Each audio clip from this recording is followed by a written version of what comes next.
एक अतिशय धक्कादायक आणि विचित्र घटना नुकतीच समोर आली आहे। यात एका वडिलांनीच आपल्या मुलाची निर्गुणपणे हत्या केली।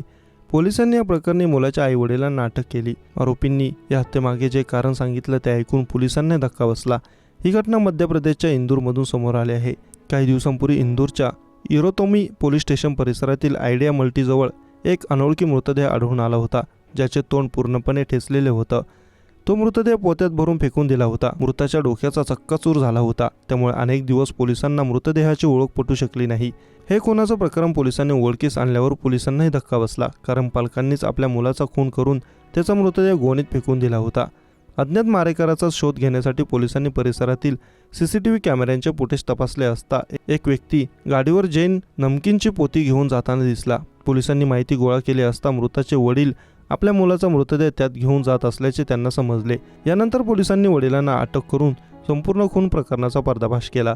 खुनाचा आरोप असलेले वडील पाणीपुरीचा स्टॉल चालवतात। आरोपी वडिलांनी सांगितले की त्यांच्या मुलाने त्यांच्या आईवर वाईट नजर टाकली होती। आरोपीने पोलिसांना सांगितले की ते काही दिवसांपूर्वी उत्तर प्रदेशला गेले होते। दरम्यान 24 एप्रिल रोजी आईला घरी एकटी पाहून मुलाने तिच्याशी जबरदस्ती करून अनेकदा गैरकृत्य केलं। पती घरी परतल्यावर पत्नीने त्याला सर्व प्रकार सांगितला। यानंतर संतापलेल्या पतीने घरात ठेवलेल्या हातोड्याने मुलाला बेदम मारहाण केली। वडिलांनी हातोड्याने त्याचं डोकं पूर्णपणे ठेचलं होतं।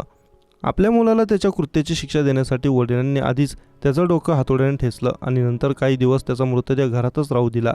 तिसऱ्या दिवशी घरातून दुर्गंधी येऊ लागल्यावर त्यांनी मुलाचा मृतदेह गोणीत भरून पाणीपुरीच्या गाडीवर ठेवला आणि निर्जन ठिकाणी फेकून दिला।